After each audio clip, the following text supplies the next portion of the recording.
Muy bien, prosiguiendo con la ceremonia, vamos a tener ahora una intervención desde Alemania, igualmente breve, como es de Alemania, más puntual todavía.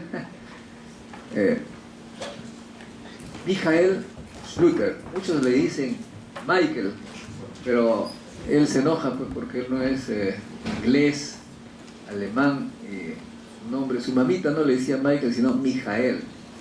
Y Michael Schlüter, que es un físico y también estuvo trabajando conmigo cuando éramos más jóvenes todos.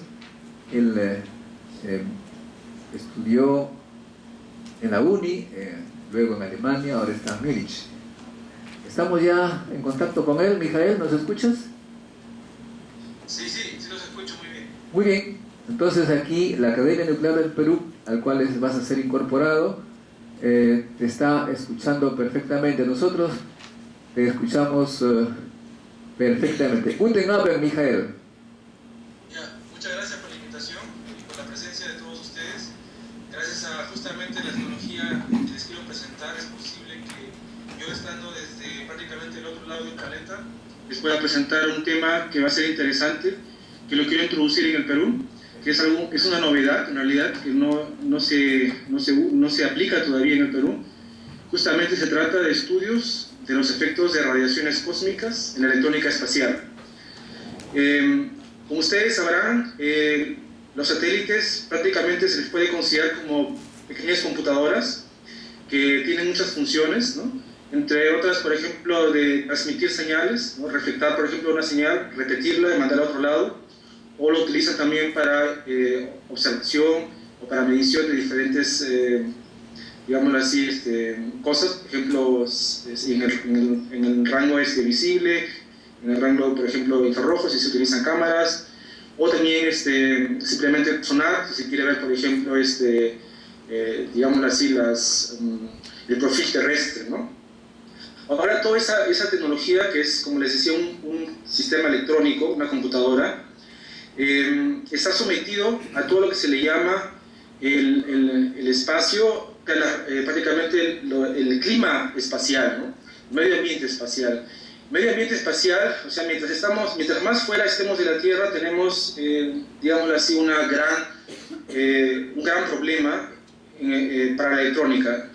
Esto significa que tendríamos, por ejemplo, cargas ionizantes, ¿no? De alta energía que provienen del Sol, por ejemplo, o también tenemos los rayos galácticos que vendrían de otras galaxias que son mucho más energéticas incluso. Y si es que estamos más o menos dentro del campo magnético terrestre, tenemos lo que se le llaman las partículas atrapadas, ¿no? Justamente los cinturones de Van Allen, y ahí tenemos una alta densidad de protones y electrones de energía relativamente media, le podríamos decir, en comparación con las primeras que mencioné. Pero justamente el problema es que hay una alta densidad. Entonces depende de la altura, de la órbita del satélite, existen diferentes rangos de energía, diferentes, digámoslo así, combinaciones de partículas ionizantes, o sea, protones, electrones, iones pesados, que afectan principalmente a la electrónica. Obviamente no solamente a la electrónica, pero también se afecta ahí lo que es la carcasa, en este caso, por ejemplo, también los materiales externos, ¿no? La estructura en sí, ¿no? Por ejemplo, también tenemos neutrones de alta energía que pueden ocasionar problemas de estructura, o sea, de rajamiento, de debilitación de material. Pero el problema más grave en realidad es el de la electrónica. ¿Qué pasa con la electrónica, con esta expuesta a radiaciones? Se ha hecho una categorización prácticamente de los efectos que podrían pasar, ¿no? Aquí, por ejemplo, en esta presentación les tengo una escala al lado izquierdo, digámoslo así, energético, ¿no? De las partículas que hay en el espacio, en el lado derecho lo que podría ocasionar, ¿no? La energía mucho menor, por ejemplo, serían los meteoritos, por ejemplo, la basura cósmica, ¿no? Que puede, por ejemplo, ocasionar fisuras, huecos en los tanques, por ejemplo, o si no, también en la misma estructura, ¿no? Eso justamente lo que mencionaba al comienzo. Tenemos también átomos o, digámoslo así, de energía térmica, ¿no? Que ocasionan mayormente erosión, por ejemplo. Eso se considera bastante en lo que es las células solares, ¿no? Las células solares que están prácticamente expuestas directamente, se erosionan justamente por esos átomos de alta energía. Después tenemos también partículas cargadas, en este caso le llamamos lo que se llama los plasmas de baja energía, que lo que generalmente hacen es, entre otras cosas, el sputtering, o sea, prácticamente erosionan el material, en pocas palabras, y si las energías son un poco más altas también, como tienen carga, las ionizan, le forman potenciales que perjudican a la electrónica, ¿no? Después tenemos también energías ya que están en el rango de los megaelectronvoltios, ¿no? Que ya son prácticamente lo que se le conoce ya como radiación, ya incluso en la medicina, ¿no? Que también es letal, si es que hubiera, por ejemplo, un astronauta, o si está tripulado, por ejemplo, entonces se tiene que considerar también los efectos de radiación que al ser humano en sí también, no solamente la electrónica. Y obviamente se tienen también más partículas cargadas de alta energía que llegan hasta los gigaelectronvoltios, y esos ya son los que incluso ocasionan efectos, por ejemplo, internos en la estructura de la electrónica. Se le llama generalmente efectos transientes, como por ejemplo un ion de alta energía atraviesa una memoria, por ejemplo, o una celda y hace un cortocircuito local, ¿no? Y eso genera un pico, ¿no?, en la electrónica, un pulso, ya que puede ser incluso demasiado alto, o sea, un potencial inducido, que puede crear una descarga a tal punto que se quema el circuito localmente, ¿no? O sea, hay una celda dañada en ese momento, ¿no? A eso es lo que se le llama los LED trap, por ejemplo, ¿no? O, por ejemplo, si la energía no es lo suficientemente grande o la sección eficaz no lo es también, entonces ocurren solamente pulsos que perjudican la lectura de datos, por ejemplo, o destruyen un dato, pero no destruyen el componente, ¿no? Eso es lo que se le llaman los efectos transientes, ¿no?, que no son dañinos, en el sentido de que la electrónica todavía sobrevive. Aquí les presento de forma más detallada justamente qué efectos son los que se estudian en esta área, ¿no? Nosotros lo hemos clasificado en los efectos acumulativos, ¿no? Justamente lo que le llamaba la radiación ionizante, se llama la Total Ionizing Dose, se le abrevia siempre con el TID. Y también tenemos los efectos de efecto único, que se le llama Single Event Effect, que justamente es lo que mencionaba, cuando pasa una partícula cargada por el material, genera una carga local, un desplazamiento de cargas locales, y eso induce una descarga, ¿no? También incluso si la energía es lo suficientemente alta, en el caso de los protones, por ejemplo, se crean incluso reacciones nucleares locales, y eso crea prácticamente una cascada de otras partículas cargadas, por ejemplo helio u otros, que continúan prácticamente y destruyen más el material. O sea, eso es lo que prácticamente los efectos secundarios, como se le llaman también, ¿no? Entonces, esos dos efectos obviamente ocurren simultáneamente, ¿no? Pero en algunos casos, en algunas tecnologías de transistores o de componentes electrónicos, es el primero o el segundo más relevante que el caso opuesto. O sea, lo que se ha hecho entonces ha sido desde los años 50, 60, cuando la NASA empezó con ese tipo de estudios, cuando empezaron las primeras sondas al espacio, hizo una clasificación de las tecnologías, en este caso los componentes, de acuerdo a la estructura interna. Por ejemplo, llamémosle los bipolares, los transistores CMOS, por ejemplo. Entonces, se ha hecho un estudio de clasificación, cuáles son el tipo de interacciones que existen, y de acuerdo a ello, se ha hecho prácticamente, se le ha designado el test que se le debería hacer, o el tipo de efecto más dominante, por decir así, que se debería considerar, ¿no? Es tanto así que, por ejemplo, en la mayoría de los componentes análogos, como por ejemplo los transistores, los diodos, el efecto dominante es el efecto de TID, o sea, la ionización de dosis, ¿no? ¿Cómo se ve eso? Por ejemplo, se mide en la degradación, por ejemplo, de los parámetros electrónicos con el tiempo, ¿no? O sea, la dosis se va acumulando y se va deteriorando esa funcionalidad. Y en cambio, los efectos únicos, los Single Event Effect, generalmente dominan el rango de la electrónica digital. Por ejemplo, en las memorias, en los flip-flops, ¿no? Donde, por ejemplo, justamente ingresa un ion de alta energía y puede matar, como quien diría, una celda localmente, ¿no? justamente esos efectos acumulativos, como es la ionización de dosis, ¿no? Se pueden hacer aquí en Tierra, se pueden prácticamente simular, o digámoslo así, no simular, en realidad lo que se hace es, se expone el material a esa radiación que se supone que es la que habría en la órbita que se está pensando, ¿no? Donde se va a lanzar el satélite. O sea, lo que se tiene que hacer es justamente calcular cuál es la dosis que va a recibir el componente, cuál es la tasa que va a recibir también, porque son efectos también no solamente de dosis, sino también de la tasa. Hay efectos, por ejemplo, de recombinación, que son lentos o rápidos, entonces de acuerdo a eso la tasa también influye en que el efecto sea dañino o menos dañino, debido justamente a esos efectos lentos o rápidos.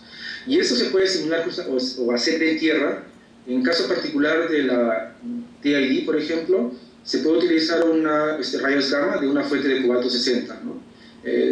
Para eso se dispone, por ejemplo, de muchas fuentes que se usan para la medicina humana.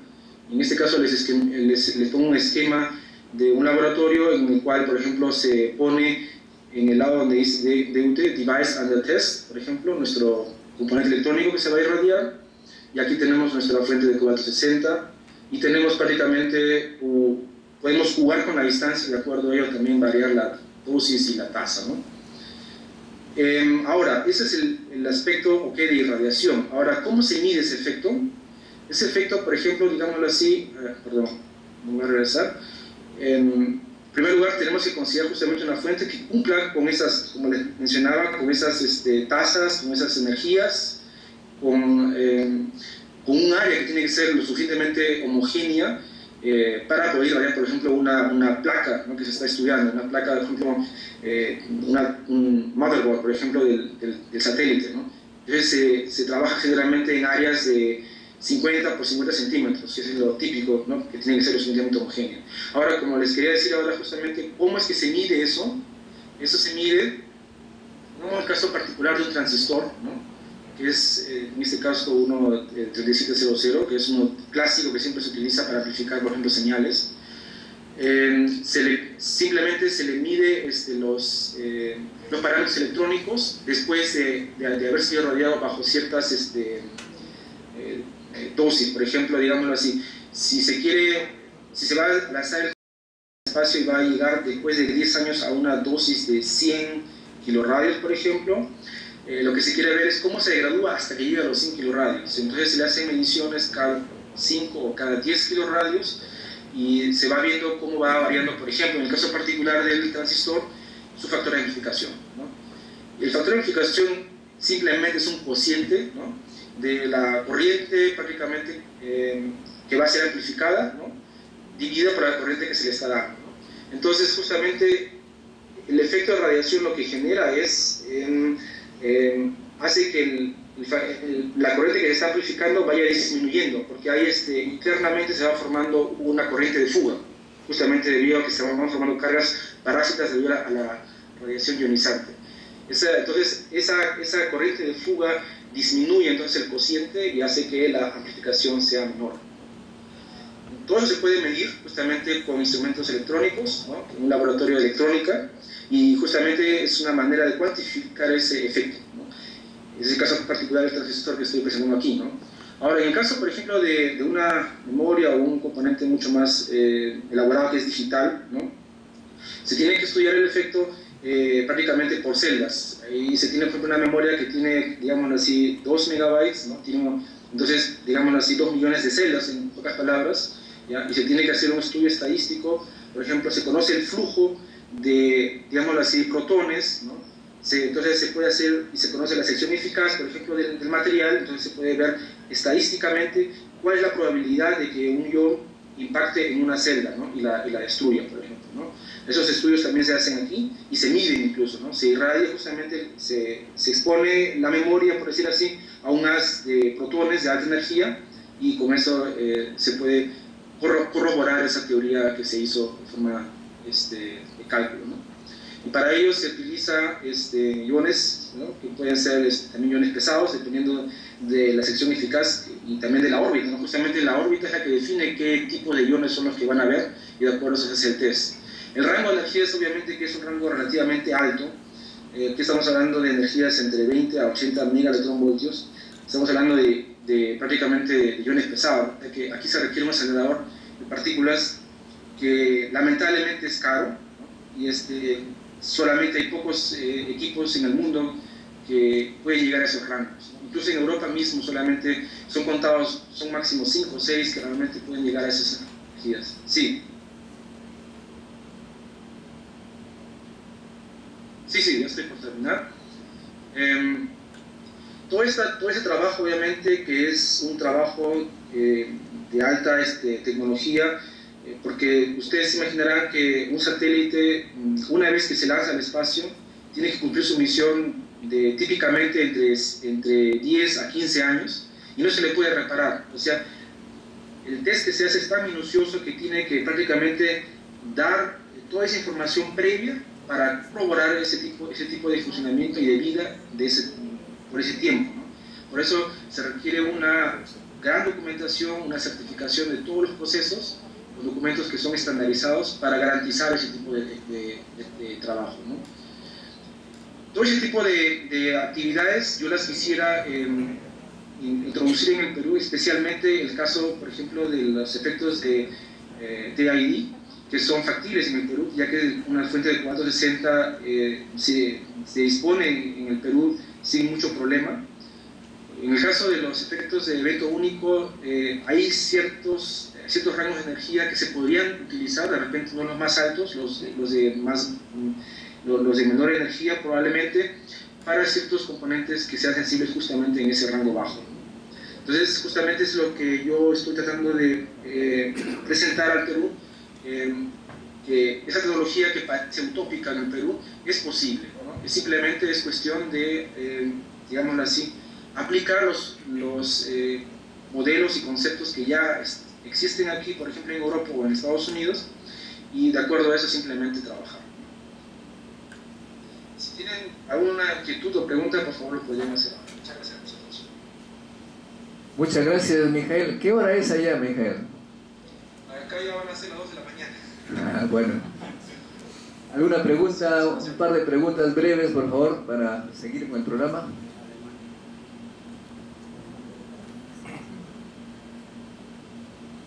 Sí, Mario Mayapoma del IPEN te va a hacer una pregunta. Sí, Mijael, gracias por tu presentación. Solamente para, a manera de consulta, saber cuáles son los antecedentes de esta propuesta, teniendo en cuenta la experiencia en Europa. Gracias. Los antecedentes.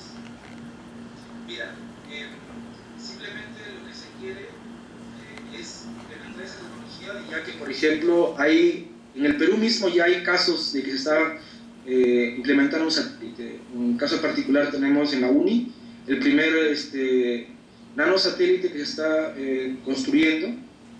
Justamente mi colega Dani Cachi, que está también presente ahí, él está envuelto en ese proyecto y justamente están en la fase del testing, ¿no? Donde prácticamente se tiene que evaluar ese tipo de efectos, entre otros, ¿no? También se tienen que considerar también los efectos térmicos de vacío, pero uno de los más críticos para electrónica justamente es las radiaciones, ¿no? Entonces yo quiero prácticamente mostrar al Perú que este tipo de test es posible hacer con relativamente bajos recursos, ¿no? Y ponerlo en caso práctico en el proyecto de la UNI, ¿no? Mijael, una pregunta. Una partícula alfa, ¿hay partículas alfa energéticas que vienen del cosmos y por su masa y de energía podrían ser bastante críticos para los circuitos, los microcircuitos? ¿Perdón? ¿Voy a repetir? Si hay partículas alfa energéticas que vienen del espacio y cuáles serían los efectos sobre un microcircuito. Ya, justamente partículas alfa vienen, o sea, se tiene una sopa prácticamente, una combinación de todas las masas. Generalmente las partículas ligeras interactúan en el rango de energía baja, entre, digámoslo así, unos cuantos megaelectronvoltios hasta, digámoslo así, 20 megaelectronvoltios. Ese es el rango típico de interacción de las partículas ligeras, digámoslo así, como alfa, o sea, hasta una masa, por decir así, digámoslo así, como un poco más que el helio, ¿ya? ahí se tienen prácticamente los efectos a energías bajas. ¿Cómo lo perjudica? Justamente depende con cuál componente esté interactuando, ¿no? En el caso de una memoria, justamente puede ocasionar que el estado de una memoria cambie, ¿no? De por ejemplo, estado 1 a un estado 0 o viceversa, ¿no? Muy bien. La memoria se borra. Muy bien, Mijael. Guten Nacht. Ya, muchas gracias. Ok, bueno, seguimos. Unos aplausos para el hombre para que se despierte. Ahora,